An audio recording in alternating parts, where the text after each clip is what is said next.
The silence was the most unnerving part.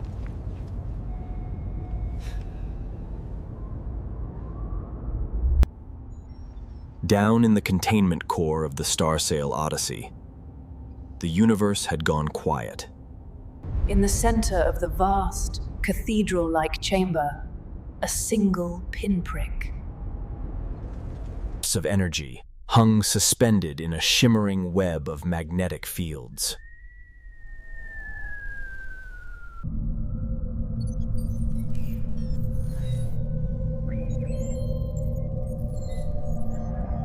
But drank it, pulling the sterile white glow of the chamber into its infinitesimal core. On the bridge's observation deck, Major Kaelen Vance watched. On his monitor, his reflection a ghostly mask on the screen. At 75, his face was a roadmap of stress fractures and sleepless nights. And his hand, resting on the console, carried a faint but persistent tremor. All systems nominal, Major.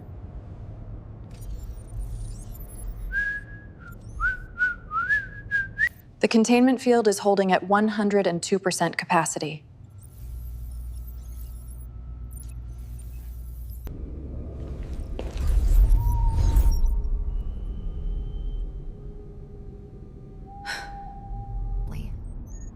She and her team saw the culmination of a century of human endeavor.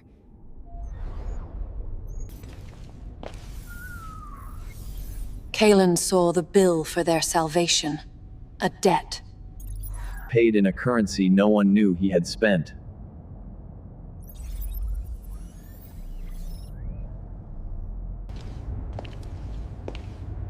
He gave a curt nod, his throat too tight to speak.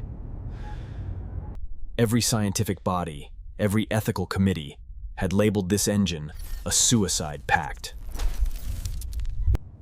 The word they used was forbidden, a term of medieval superstition. For a technology that laughed at the known laws of physics.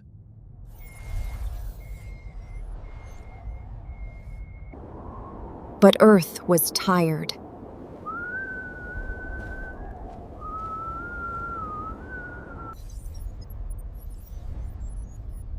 The satellite feeds on the ancillary screens showed it. The sickly yellow tint of the upper atmosphere. The faded blue of the oceans.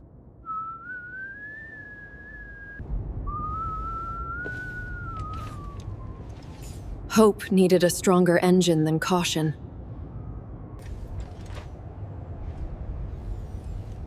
Ignition in 5. 4. 3. He saw his late wife's face, her final... Make it count, Kay. 2. 1. There was no sound. No gut-wrenching roar of a chemical rocket.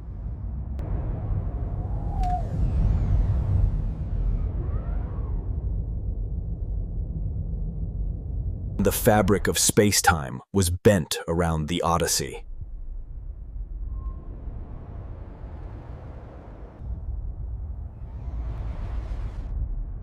On the main view screen, the star field ahead didn't streak. It warped. The impossible engine was alive. On the bridge, a wave of relieved, ecstatic cheers erupted. Anya met Kaelen's eyes, her face beaming with triumph. He forced a smile that felt like cracking porcelain.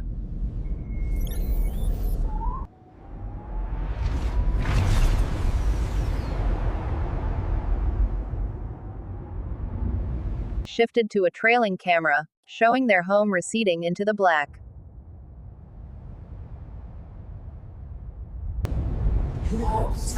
Highness was now. Brilliant star, speeding from a dying sun. The crew celebrated, but Kaelen stepped toward the screen, watching. The blue marble shrink until it was just a memory.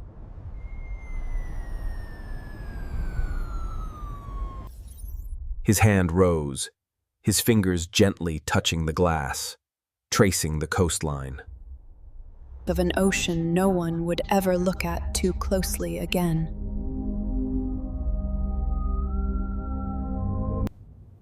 The triumph felt like a funeral.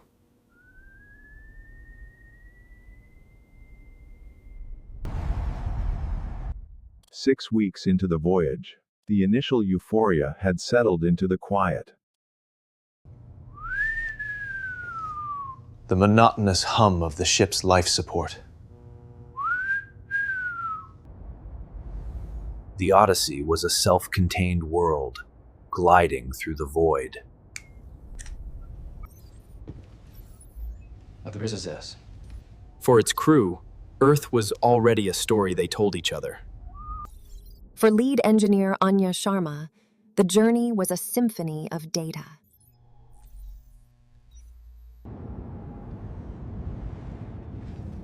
She found comfort in the vessel's rhythms. The predictable ebb and flow of its energy consumption.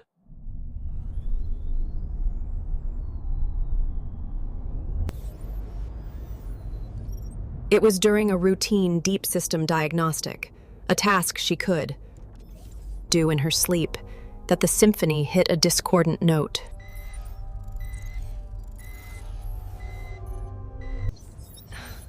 A single line of code flickered erratically on her console. An anomaly. It was a gravimetric echo, infinitesimally small, logged by the ship's long-range sensors during the launch's aftermath. The system had flagged it as sensor noise, a ghost in the machine. But it was persistent.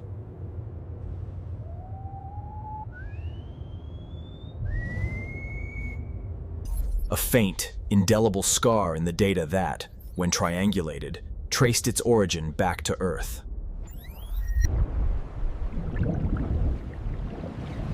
Specifically, to a point in the remote Pacific. A supposedly dead abyssal trench, known as the Keramos Deeps.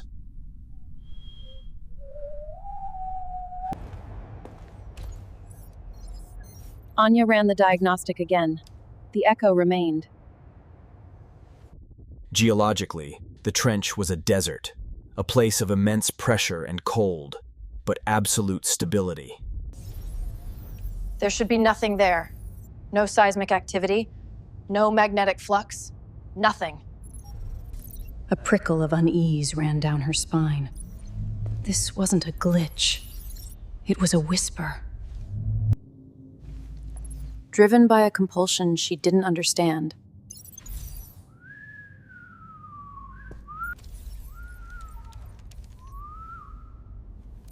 she searched for any data related to the Keramos Deeps. Most of the files were geological surveys, dry and uninteresting. But one was different. It was a project folder, triple encrypted and stamped. With a security seal she had never seen before. The title was simple: Project Keramos Discharge. Her clearance was denied. A digital wall slammed down. Now, it was an obsession.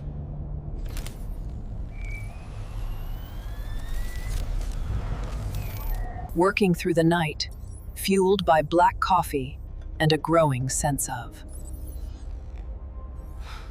dread, she wrote a bypass script, a skeleton key to pry open the lock. The encryption fought back, but Anya was better. The file cracked open. It wasn't a full report, but fragmented data logs, corrupted and heavily redacted. Yet, the pieces were there.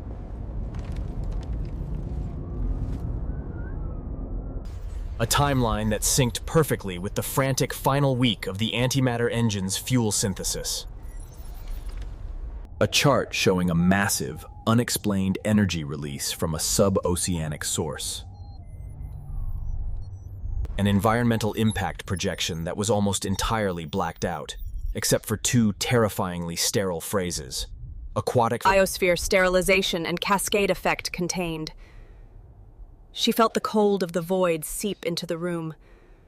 The miracle engine that was saving humanity. The project that Kaelen Vance had willed into existence through sheer genius and determination. Its birth had a secret.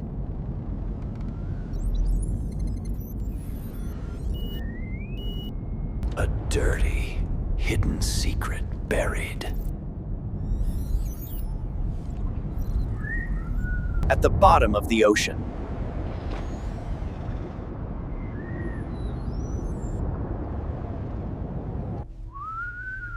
And this faint, persistent echo, she realized, was the ghost of me. That sin, a signal that had followed them into the stars.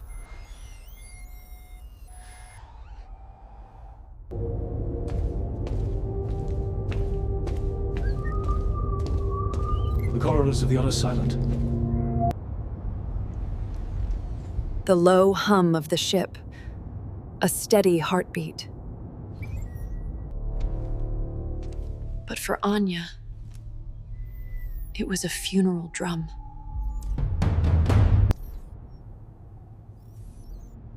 The datapad in her hands felt unnaturally heavy, as if the weight of the information it held had a physical mass.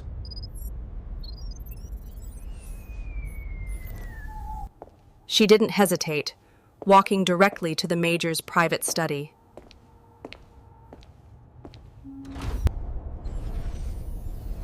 The door slid open to reveal a room that was more museum than office. Old, leather-bound books lined the walls, and on Kaelen Vance's desk, next to a faded picture of his late wife, sat a twisted shard of blackened metal, a relic from the catastrophic failure of the Eris project, his first attempt at a starship.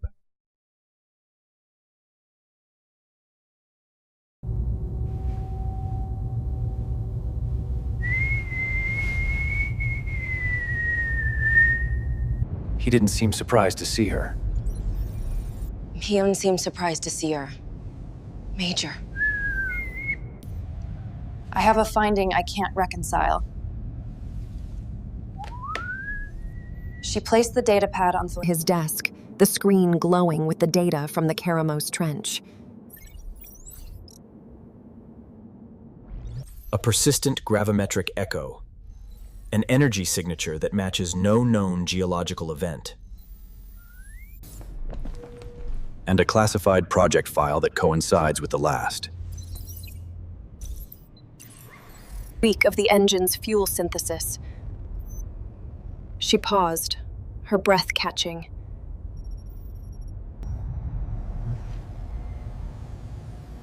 I need you to tell me what Project Keramos discharge was.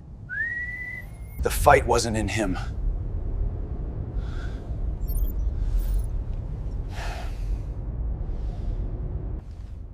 In his eyes, she saw not defiance, but the deep, weary. It was the relief of a man whose ghosts had finally caught up to him.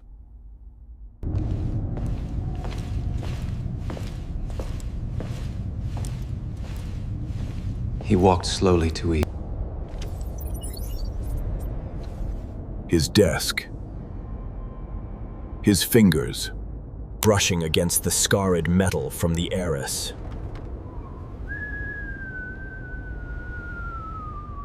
The Eris killed 12 people, Anya. My people. And it set us back 30 years. His voice was a low, rasping whisper. 30 years we didn't have. The atmospheric decay was accelerating. The safe options were gone. The forbidden engine was our only path. He looked at her, his gaze unflinching. The fuel synthesis. It was almost perfect. But it created a byproduct.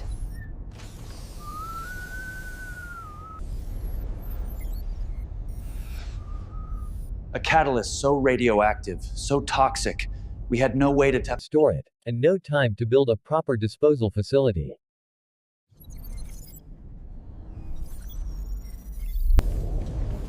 The choice was simple.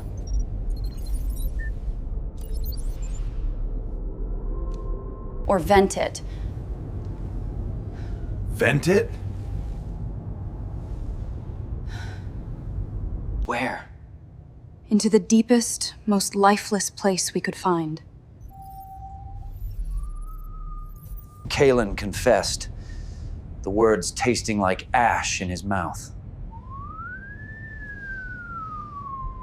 I sacrificed one patch of our dying world to give us a chance at a new one.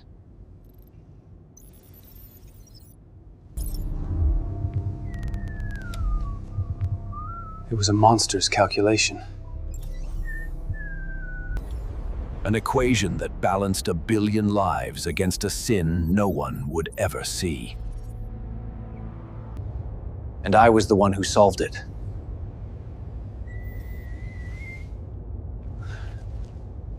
Slipped from Anya's numb fingers and clattered to the floor.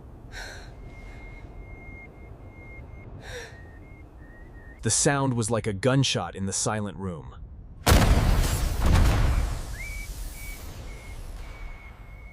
All the wonder, all the noble purpose of their mission, curdled into a grotesque lie. The man she had idolized, the giant who had lifted humanity to the stars, was a criminal.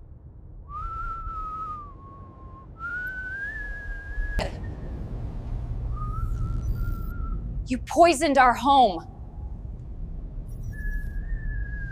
The words choked with betrayal.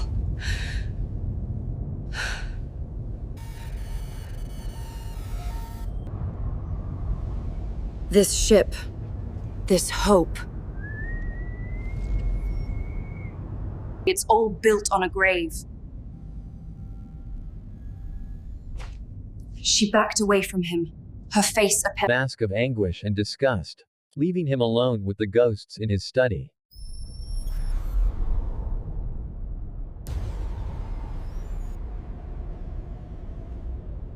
The corridors of the Odyssey were silent.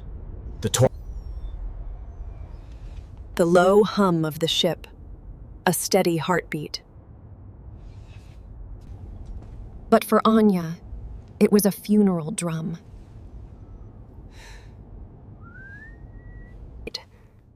The datapad in her hands felt unnaturally heavy, as if the weight of the information it held had a physical mass.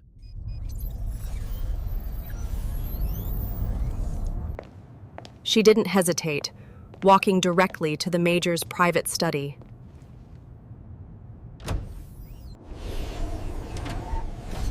The door slid open to reveal a room that was more museum than office. Old, leather-bound books lined the walls, and on Kaelen Vance's desk, next to a faded picture of his late wife, sat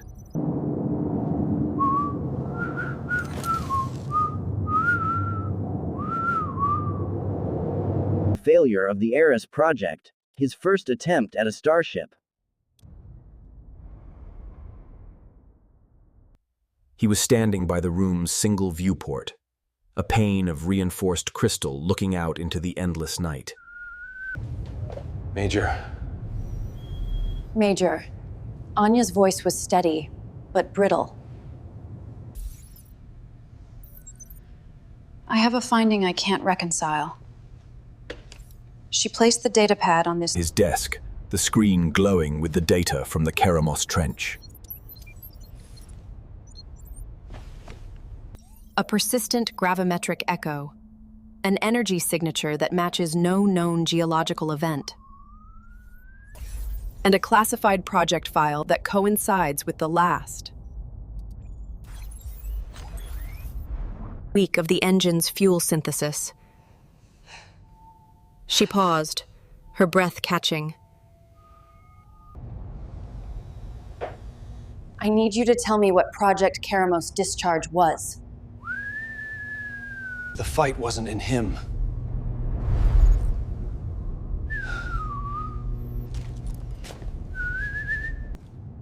In his eyes, she saw not defiance, but the deep, weary. The relief of a man whose ghosts had finally caught up to him.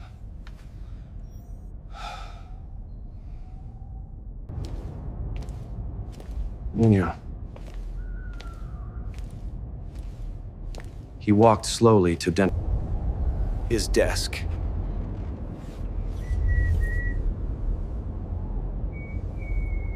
Brushing against the scarred metal from the Ares.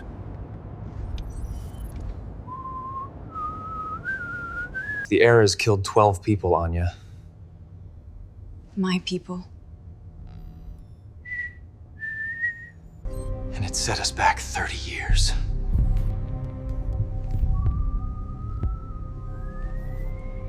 "30 years we didn't have. The atmospheric decay was accelerating. The safe options were gone. The forbidden engine was our only path. He looked at her, his gaze unflinching. The fuel synthesis. It was almost perfect, but it created a byproduct.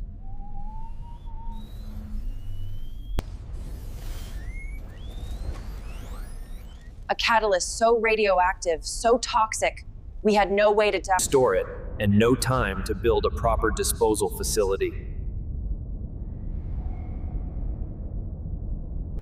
The choice was simple: shut down the project and let humanity suffocate. Or vent it. Anya felt the floor drop out from under her. Vent it? Where? Into the deepest, most lifeless place we could find. Kaelen confessed, the words tasting like ash in his mouth.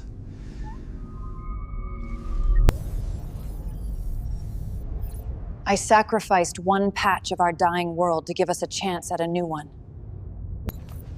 It was a monster's calculation.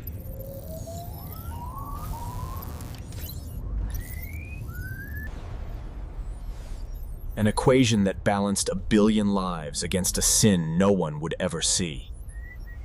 And I was the one who solved it. The data pad. Slipped from Anya's numb fingers and clattered to the floor. The sound was like a gunshot in the silent room.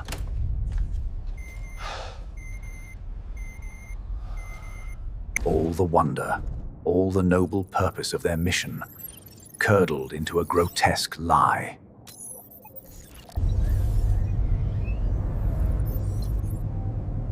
The giant had lifted humanity to the stars, was a criminal.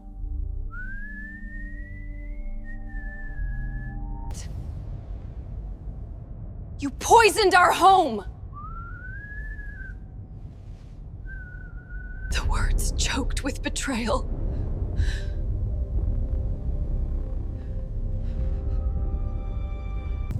This ship, this hope.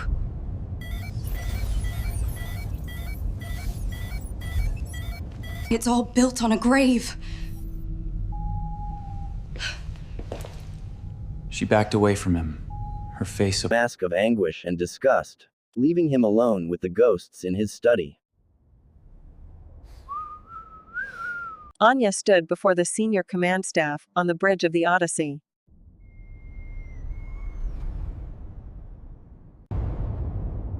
The air was thick with unspoken tension. Major Kaelen Vance was there, standing silently by the observation. A man waiting for a sentence to be carried out.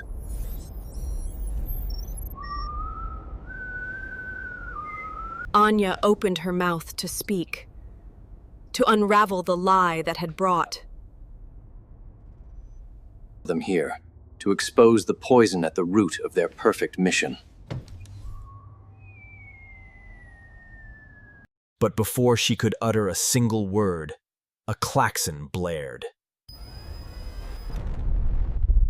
Through the bridge, a piercing, high-priority alert she had never heard before. Red lights flashed across the consoles. "Report!" she commanded, her training taking over. It's not a malfunction, the communications officer said, his voice trembling with disbelief. It's the long-range array. It's the signal from Kepler-186f. Sir, you need to see this. On the main view screen, the faint, whisper-thin line of the signal they had been chasing transformed. It bloomed into a complex, cascading wave of pure data. It was no longer a simple, repeating pulse. It was language. A prime number sequence wrapped around a molecular diagram of a carbon chain unknown to science. It was structured, deliberate, and undeniably intelligent.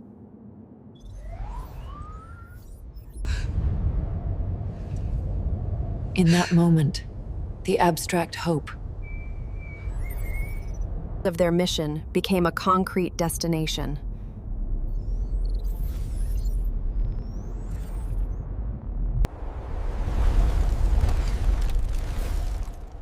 The reason they had sacrificed a piece of their world was staring back at them, offering a greeting from across the void.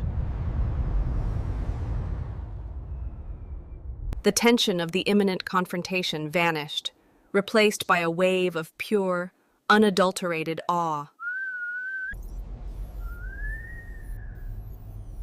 Anya looked from the screen. The irrefutable promise of the future to Kaelen, the architect of their sinful past.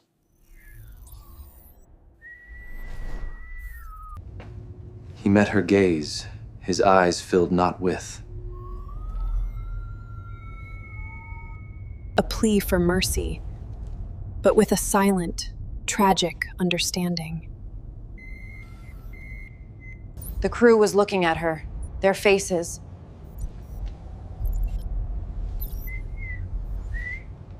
illuminated by the alien message, waiting for an order. In that moment, she understood. To reveal the truth now would be an indulgence. It would shatter their fragile unity, turning their ark into a floating tomb of recrimination and rage. The future was more important than vengeance for the past.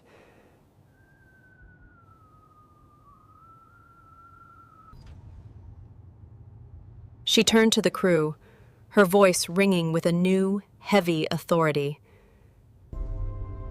Major Vance has been carrying the burden of this mission for 50 years. He is stepping down, effective immediately. She let the lie settle in the air.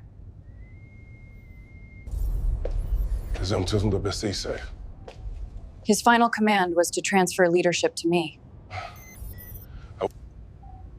We will honor his legacy by completing the mission. At Kaelen one last time, a silent acknowledgement passing between them. He gave a single, almost imperceptible nod, turned, and walked off the bridge, a ghost leaving his own machine.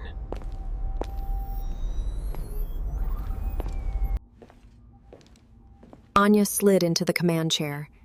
It felt both too big and perfectly hers.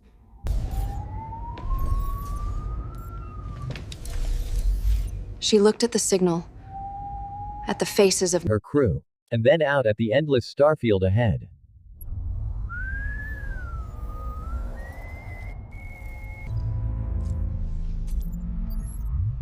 Helm, set a course for the source of that transmission. Let's go meet the neighbors. The Odyssey pushed on, a tiny vessel carrying the last of humanity. Its journey. Now. Defined, not just by a hopeful future, but by the silent, shared burden of its past.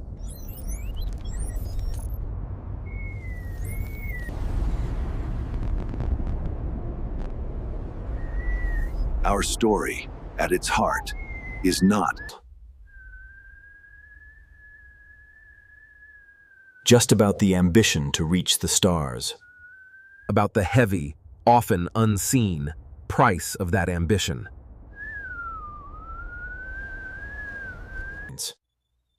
It explores a difficult truth that resonates deeply in our own lives. That progress, sometimes survival itself, is rarely a clean or simple affair. We all dream of creating a legacy of pure, unblemished achievement. Yet, more often than not, our greatest steps forward are built upon a foundation of messy compromises, painful sacrifices, and ethically gray choices made in the quiet desperation of the moment. The monster. This calculation that keeps leaders like Kaelen Vance awake at night.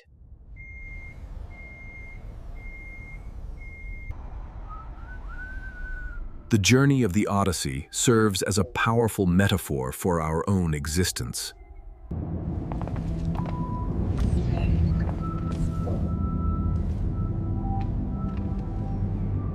Made, actions we've taken, that we are not proud of. The story suggests that true wisdom isn't about pretending these.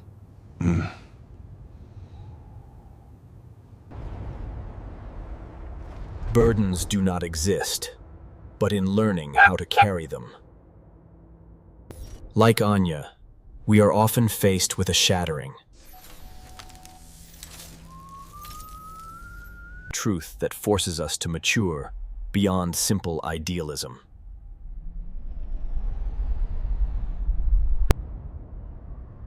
We learn that we cannot erase the sins of the past, but we can choose to build a better future in spite of them, and perhaps because of them. Lesson is one of profound and often painful grace. Accepting our flawed humanity is the first, most crucial step toward earning our place in the universe.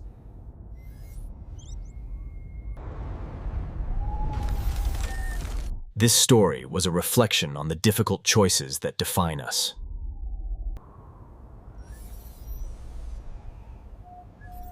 What are the silent sacrifices and moral compromises you believe have shaped our own journey as a society?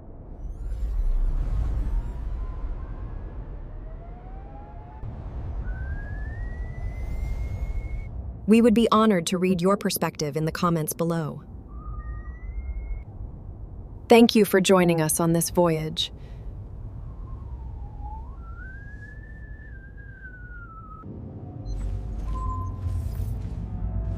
We wish you a peaceful and thoughtful day.